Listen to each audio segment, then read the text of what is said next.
Hey everybody, good morning. How's it? This is Geebz here, your old composer here at the Decomposer Lounge. It's morning, nice and early. Fresh cup of coffee. I get to start my morning off with you if you've clicked on this. And you're watching this with me, and we're going to check out Hum together. And the name of the track that I am doing is called In the Den. This is a Patreon pick. And I wanted to refamiliarize myself with Hum. So I looked him up really quickly again. And so we've got this kind of alternative rock, shoegaze, heavy metal kind of vibe, which is really unique. That, one of the things that I've learned on this journey is that in most cases now a band is not a single genre. I mean, this is according to, the internet and Wikipedia and stuff like that. I think if I went to their website, it'd be a little more definitive. But there's many different elements now that bands, I think, kind of have woven into genre-wise influences that make them who they are. So I think it's more like detecting elements of powerful genres, and that in itself might be a really fun discussion. Is what exactly dictates what fits in a genre, and some of that I kind of understand, but a lot of it I don't. I remember once I did a band, and I had comments that said it was like mall metalcore, like mall, like a shopping center. Just because the guy sang a little certain part of a section, it went from metalcore to mall metalcore or something. So I don't know how that works. And I don't know who is at the top of that royal court that denotes this is a genre and this is what it must sound like. Maybe it's the fans that do that? I don't know. Okay. So let's do this. Like usual, you know where the links are for the support. Cup of coffee, headsets, the hat, Patreon, and thank you. Also, this came from Patreon. Let's go. Let's do this. This is Hum, and the name of the track is In the Den. All right.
God, I really like this shift into this. This must be their hook.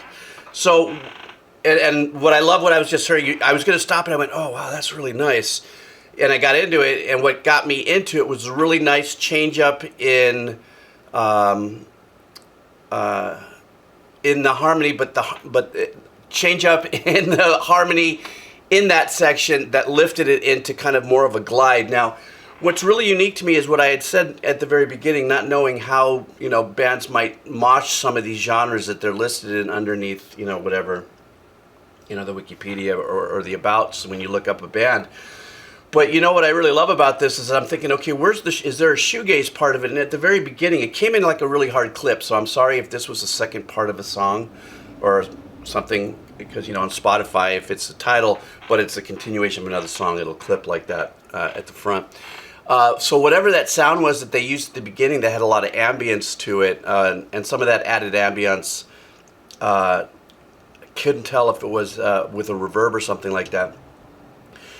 I'm starting to think, okay, well, where are they going to go with this? And then as soon as they came in with the drums and the guitar, it was a lot more defined that, okay, well, that's more of the rock metal aspect of the sound, but that other sound they opened up with was kind of that shoegaze vibe. And what little experience that I have with shoegaze, it's this very kind of washed out, long, ambient, ethereal, glidey kind of, you know, post-effect guitar washy work that just kind of glides with just, you know, very nice chord changes and stuff, not very riffy. But so they have that glidey entrance coming in, but when the guitars come in with the drums, there's, you know, really nice little chord movement that's going on over there. So that kind of set me back a little bit. And then the other thing about shoegaze, I think, that I've learned in just such little experience is they really give you time to get into it. They definitely don't go into a traditional, at least it seems like, pop song structure. You know, intro, verse, turnaround hook, second verse, turnaround hook, bridge kind of thing. They let you glide into it. And that's what this did. And there were some fun little rhythm change-ups that kind of quirked you, that kind of made you thought it was gonna get predictable, and they kind of with the guitars more than anything, kind of gave you a little hiccup with the rhythm every now and then. And what was really cool is they've actually gone through double time, and cut time in the drum work and stuff. So while the essence of the whole track is still keeping you in this kind of glide and kind of this shoegaze glide, the metal, the rock aspect of it is still very much present. Now the voice is super laid back, chilled. It reminds me of like some of that 80s Euro pop sounding voice. And what I mean by that is it's just not a lot of emphasis on power performance, more on the melody of it, you know. And then of course heard a little bit more of what he was about with his voice when he got into this section. I am still alive, and what's coming true is the signal to my return. Oh, find me here underground and in need of you.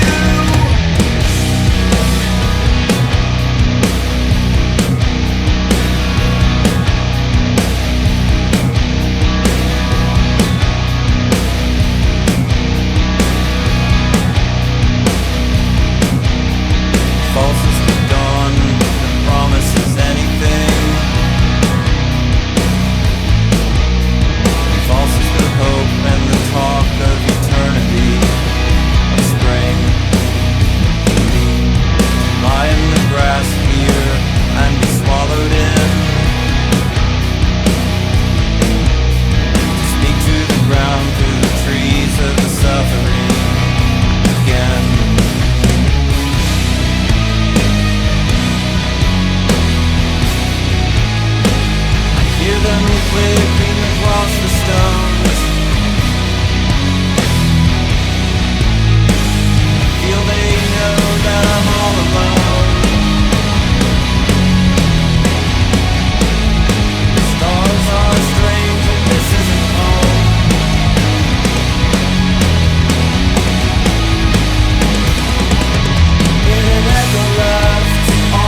It's the signal to my return.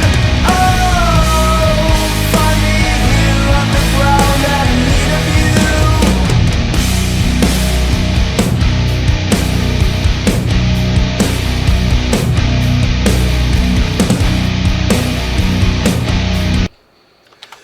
So what else I did here that was really super cool in production is when the verse came in, they let up like for like 8 bars before the verse came in, they let up on that ethereal kind of shoegaze vibe that was kind of being pedaled through. They kind of cleared that palette and got you into a and everything kind of dried up. That whole ambient thing just kind of dried up, went away. And when the vocals came in, though, they introduced a little itty bitty swimmy guitar arrangement. And what I mean by swimmy, it was kind of panning left and right a little bit. It was not really so obvious. But when they got into the bridge section, this little section here, I hear them clicking across the stones. And then the other one that was earlier, I think False is the Dawn, I'm not sure. No, the one before that. I hear the clicking across the stones. Okay, so they're repeating that section there. Then they kind of bring in a little bit more of a forceful arrangement of that meandering guitar, the first part of the verse. And then, of course, they lift it into this hook. So there's a really solid pattern there, and there is kind of a addictive glide that's happening through this whole thing that just pulls from here into most. And obviously for me it just started with the fact that they had that kind of wide open shoegazy kind of glide that goes through it, and now they're just on their way out. This was the end of the lyrics, so we'll see what they have here for the next one.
Seems like they're ending it the way they opened it.